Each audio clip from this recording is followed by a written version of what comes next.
T-Rex, secret de famille d'un dinosaure, c'est notre nouvelle exposition. Donc une exposition sur sans doute le plus connu des dinosaures. Un dinosaure pour lequel chacun d'entre nous a une image mentale, et ça c'est pas forcément évident d'avoir un dinosaure dans la tête. D'ailleurs, si je vous parle d'Agnosaure par exemple, essayez de vous représenter la tête qu'il a, c'est beaucoup plus compliqué. C'est vrai que le T-Rex c'est une star depuis plus de 100 ans aux États-Unis. Alors chez nous, il connaît vraiment sa vraie notoriété avec l'apparition des films de Steven Spielberg, Jurassic Park, où là on a fait un bond en avant dans la représentation qu'on avait de ce dinosaure, puisque avant, les représentations qu'on avait de lui, c'était un gros animal pâteau, pas forcément très intelligent, un peu debout dans une posture assise sur sa queue tel un kangourou. Et cette représentation datée, maintenant elle est en train d'être balayée par une représentation où on a un dinosaure qui a une posture avec une colonne vertébrale horizontale, qui s'avère être un animal très intelligent, qui s'avère être un animal qui a des caractéristiques tout à fait étonnantes. C'est un super prédateur, donc c'est un animal qui fascine, qui a été présent qu'aux États-Unis dans un endroit très très localisé. Alors il a des cousins ailleurs, et notamment en Mongolie, en fait, qui est l'autre pays du T-Rex, on va dire, des tyrannosaurides plus exactement.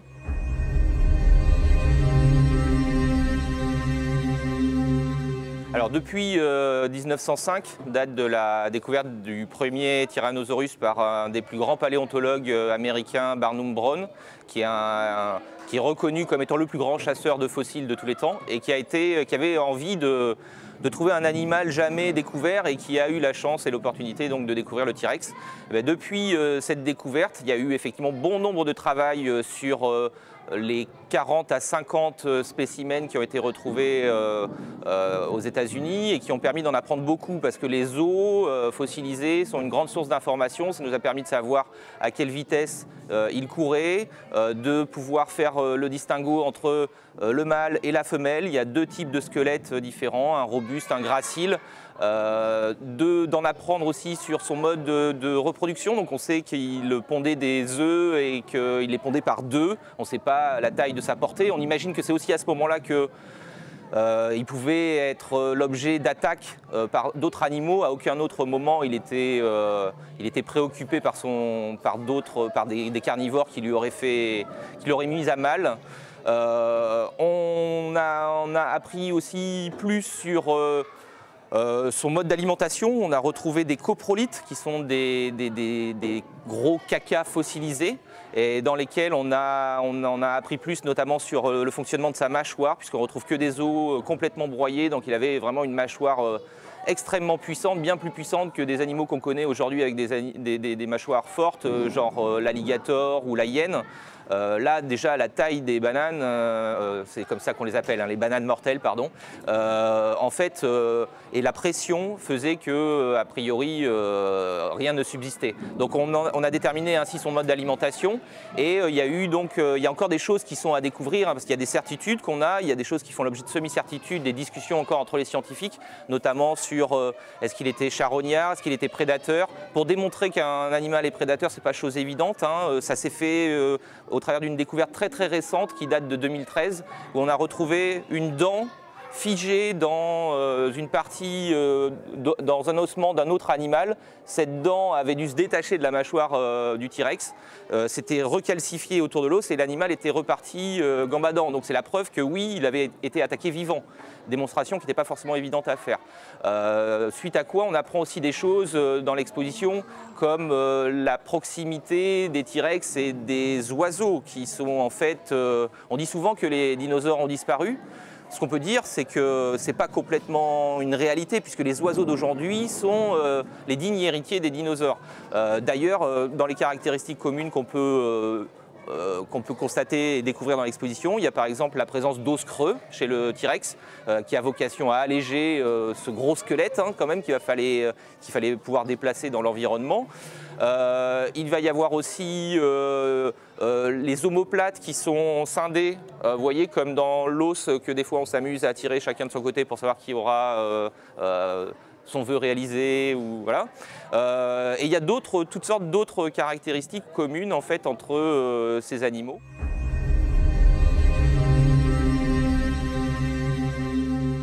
Donc l'exposition, au moment où elle s'est construite en fait sur la location d'animatronics et de squelettes en provenance du Muséum d'histoire naturelle de Londres.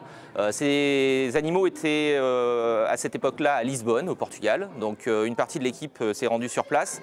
Et elles étaient présentées dans un grand environnement naturel qui nécessitait un grand espace, qui avait fait l'objet de beaucoup de décorations, de peintures, voilà, et qui avait ses caractéristiques, son attrait particulier. Quand on s'est demandé comment on allait pouvoir le mettre en place chez nous, déjà on avait la contrainte qu'on avait un espace beaucoup plus restreint, on n'avait pas forcément le temps et les moyens à investir dans un grand décor naturel et du coup ça ne nous intéressait pas forcément. Donc on s'est dit comment on pourrait amener le visiteur à découvrir le T-Rex d'une façon un peu décalée. Et nous est venue l'idée de l'accueillir en fait dans un lieu qui serait un lieu d'habitation, un manoir qui est habité par un passionné du T-Rex. Et ce passionné, il est passionné à un tel point qu'il a décliné toute sa décoration à la couleur et à l'image en fait, de ce dinosaure qui le fascine. Donc du coup, on amène les visiteurs à rentrer dans ce manoir. Dans un premier temps, en fait, on va leur demander de nous retranscrire un peu cette image mentale qu'on a tous. Voilà, de quoi est-elle faite? Au travers de petits éléments sur des tablettes graphiques, on va pouvoir reconstituer le profil de cet animal. Et puis on part à la découverte de pièce en pièce du T-Rex. On va d'abord savoir un peu comment on sait tout ça, comment on prétend que ça c'est une vérité, comment on connaît la vérité du T-Rex. Donc on va s'intéresser au travail des scientifiques, les paléontologues, comment sur le terrain ils travaillent, comment ils arrivent à récupérer ces ossements, comment ils les ramènent dans leur laboratoire, comment ils les analysent et finalement comment on en apprend grâce à tout ça. Donc dans un second espace, on va trouver un grand squelette dans le laboratoire et autour de ce squelette différents éléments sur des éléments qu'on a appris en fait sur le T-Rex. Suite à quoi, en fait, on va rentrer dans l'espace où on va retrouver donc, ces grands animatronics au travers de 3 scènes qui ne sont pas forcément contemporaines l'une de l'autre, mais qui se situent toutes entre moins 130 millions d'années et moins 68 millions d'années, on va dire, pour être assez large. On a un Tyrannosaurus Rex qui mange un Triceratops. On a un autre Tyrannosaurus Rex qui court après un Ankylosaurus.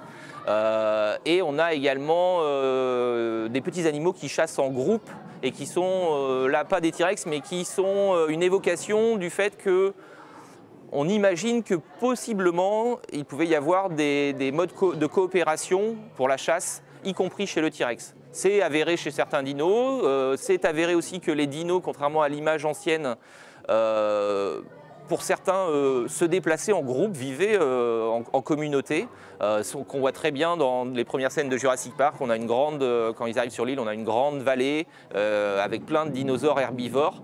Alors c'est plus commun pour les herbivores a priori, mais on peut imaginer effectivement que des stratégies de chasse, avec peut-être l'exploitation des jeunes qui étaient sans doute plus vivaces, que le T-Rex, un peu plus massif et difficile à déplacer. Au travers de l'exposition, comme à notre habitude, on a des médiateurs qui viennent interagir entre les dispositifs et le public, qui viennent aussi proposer des activités, des ateliers d'animation qui sont accessibles dès le plus jeune âge puisque l'expo ouvre à 5 ans et qu'on a notamment une lecture comptée pour les petits. On a tout un parcours particulier avec une approche émotionnelle, sensorielle, plein de choses à voir, devant lesquelles s'émerveiller. Il faut les rassurer aussi un peu parce qu'il y a des passages un peu qui peuvent effrayer. Et puis on a des ateliers aussi qui sont l'objet de découvrir pour l'un l'endroit et le moment où vivaient les T-Rex et d'être les premiers à faire cette annonce au monde. On va petit à petit ordonner 16 animaux différents dans des boîtes qui correspondent à des familles jusqu'à retrouver les membres de la famille du T-Rex. Et c'est à cette occasion qu'on découvre sa proximité avec la poule. D'où l'idée que certains ont eue par le passé déjà de parler des dinosaures comme des poules qui avaient encore des dents.